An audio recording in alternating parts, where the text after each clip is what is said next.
हर साल 23 मार्च को पाकिस्तान डे की तकरीबात का इनेकाद किया जाता है, जिसकी मरकजी तकरीब ऐवान सदर में मुनक़िद होती है, जिसमें मुख्तलिफ तबकाए जिंदगी के लोगों को अपने शोबों में नुमाया कामयाबियां हासिल करने की बिना पर सिविल और अस्करी अवार्ड्स एजाज़ात से नवाजा जाता है। इस तकरीब में 80 और 90 की दिहाई में पंजाबी फिल्म इंडस्ट्री पर राज करने वाली अंजुमन को बिल आखिर सदारती तमगा बराए हुस्ने कारकर्दगी से नवाजा गया। हुकूमत ने अंजुमन को सदारती अवार्ड देकर उनके फन को सराहा। ताहम सवाल ये है कि 30 साल का शानदार करियर रखने वाली सुपरस्टार अदाकारा को इतनी ताखीर से अवार्ड क्यों मिला? किस तरह हुकूमती और शोबिस शख्सियात ने उन्हें साजिश के तहत अवार्ड से महरूम रखा? अवार्ड मिलने पर अंजुमन के क्या जज्बात थे? इसके अलावा कौन सी सीनियर अदाकारा है जिनके साथ यही रवैया रखा गया? उनको भी कई सालों बाद सदारती अवार्ड से नवाजा गया। ये सब हम बताएंगे आज की इस वीडियो में।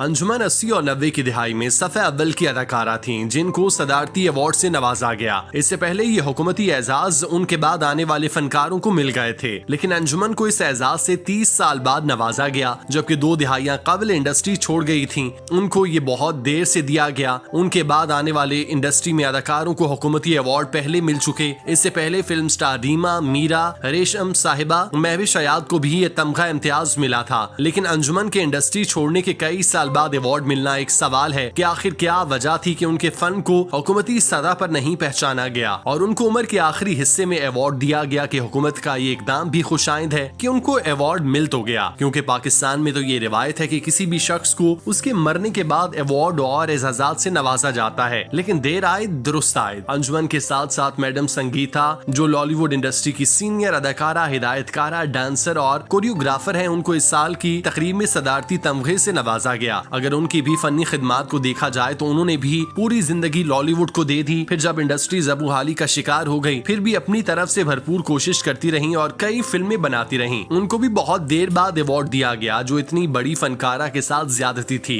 मैडम संगीता अपनी वर्सटाइल और मल्टी डायमेंशनल शख्सियत की मालिकन थी, जिन्होंने एक साथ कई मुहाजों पर, ख्वाह अदाकारी हो, डायरेक्शन या प्रोडक्शन या फिर कोरियोग्राफी, उन्होंने हर शोबे में अपना लोहा मनवाया और उनको भी इतनी देर से सराहना ज्यादती था। अंजुमन और मैडम संगीता को अवार्ड मिलने के बाद इंडस्ट्री के लोगों ने उनके काम को खूब सराहा और उन्हें मुबारकबाद दी और हुकूमत से शिकवा किया कि इतनी बड़ी अदाकारा को आखिर इतना क्यों लेट अवार्ड दिया गया, जबकि उनके साथ काम करने वाली तमाम अदाकाराओं को ये अवार्ड पहले दिए गए, तो उनको इतना लेट क्यों? उनके परस्तार सवाल उठा रहे हैं। हुकूमत को अपने इस शोबे में काम करने और मयार बनाने की जरूरत है, जिसमें सीनियर फनकारों की हक तलफी ना हो, उनके हुकूक उनको वक्त पर दिए जाएं और उनकी खिदमात को सराहा जाए। अगर अंजुमन की बात करें तो वो पंजाबी फिल्म में काम करने वाली पाकिस्तानी अदाकारा हैं। 80 और 90 की दिहाई में वो सबसे मकबूल पंजाबी फिल्मों की हीरोइन थीं। अंजुमन बहावलपुर में पैदा हुई। उनके वालिदैन मशरकी अहमदपुर से थे, जो मुल्तान में कायम पजीर हो गए। बाद अज़ा अंजुमन ने मुल्तान से लाहौर रखते सफर बांधा, जहाँ उन्होंने अपने फिल्मी सफर का आगाज किया। अंजुमन का शुमार पंजाबी फिल्मों की मशहूर तरीन सफ़े अव्वल की अदाकाराओं में होता था। अंजुमन ने 1980 से 1990 के दौरान बनने वाली पाकिस्तानी फिल्मों में नुमाया अदाकारी की। अंजुमन का असली नाम अंजुमन शाहीन था। अपने घराने में से अंजुमन के साथ साथ उनकी छोटी बहन गोरी ने भी फिल्मी मैदान में कामयाबी हासिल की।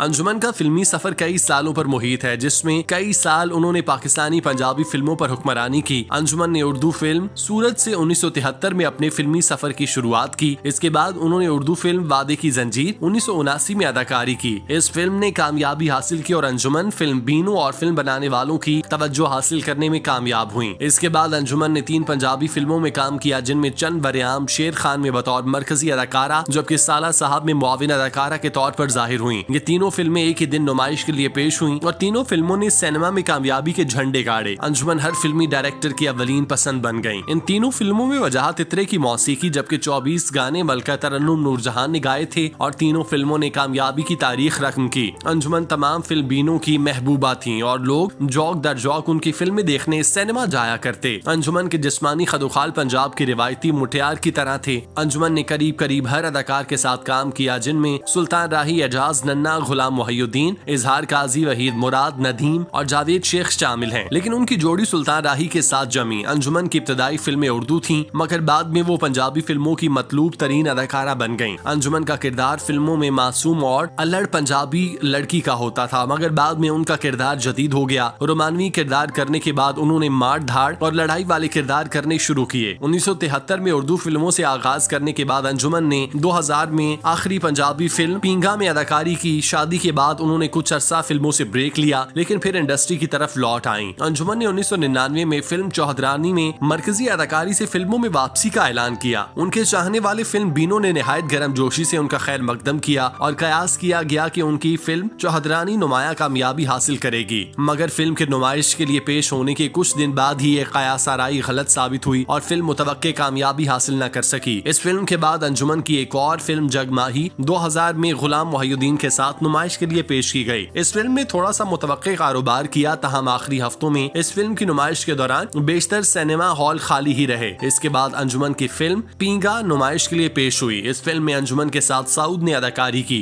फिल्म जो ही सिनेमा घरों की जीनत बनी। फिल्म बीनो ने चिल्लाना शुरू कर दिया। माँ पुत्र और क्योंकि अंजुमन और सऊद की जाहिरी उम्रों के अलावा हकीकी उम्रों में कतई मुमासलत न थी, ये फिल्म भी तमस्खर का निशाना बनने के बाद नाकारा हो गई। फिल्मी सनत में ये खबरें भी गर्म थीं कि अंजुमन की उनके शौहर से नाचाकी है और उनके घरेलू हालात इख्तलाफात का शिकार हैं। इस बिना पर बहुत से फिल्म तकसीमकारों ने उनकी फिल्मों की तशहीर और तकसीमकारी से इनकार कर दिया। हत्ता कि बहुत से फिल्म बनाने वालों ने फिल्में अधूरी छोड़ दी ताकि मजीद माली नुकसान से बच सकें। यहाँ तक मशहूर हुआ कि एक फिल्म जिसमें अंजुमन ने कुछ मनाजिर अक्सबंद करवाए थे, उसमें उनको तब्दील कर दिया गया और उनकी जगह नरगिस को अदाकारा मुंतखब किया गया। इस जिल्लत और बेअतनाई के बाद अंजुमन ने पाकिस्तान और फिल्मी दुनिया को खैराबाद कहा और लंदन में अपने खावंद मुबीन मलिक के फ्लैट में रिहाइश इख्तियार कर ली। अंजुमन की आखिरी दो फिल्में एक अद्दी पंजाबी दी और जट द वीरा, जो अंजुमन के जाने के बाद नुमाइश के लिए पेश की गयी, कामयाबी से हमकिनार हुई। अगर उनकी जाती जिंदगी की बात करें तो अंजुमन ने इनकम टैक्स कमिश्नर मुबीन मलिक से शादी की और उनसे 3 बच्चे हुए, 2 बेटे जीशान, अदनान और एक बेटी ईमान। इस दौरान अंजुमन ने फिल्म इंडस्ट्री छोड़ दी और अपने खानदान समेत बरतानिया मुंतकिल हुई, वहीं मुकीम रहीं। 2013 में ईद के दिन उनके शौहर मुबीन मलिक का कत्ल हुआ, जो लाहौर में अपने अजीजों से मुलाकात के लिए आए थे। ये उनकी जिंदगी का सबसे बड़ा हादसा था। इसके बाद अंजुमन ने दूसरी शादी 17 जून 2019 में वसीम लकी उर्फ लकी अली से की। शादी की तकरीब में सिर्फ करीबी दोस्त और रिश्तेदार शामिल हुए। उनकी ये शादी ज्यादा अरसा न चल सकी और शादी के चंद माह बाद ही दोनों की अलैदगी हो गई। वो इस वक्त लाहौर में रिहाइश वजीर हैं, जहाँ वो अपनी खुशी के साथ जिंदगी गुजार रही हैं। उनके बच्चे भी उनके साथ रहते हैं। उनका लंदन में भी घर है। उनके पास जिंदगी की हर आसाइश मौजूद है। अल्लाह से दुआ है कि वो खुश रहें। अल्लाह पाक उनको सेहत और लंबी जिंदगी अता करे।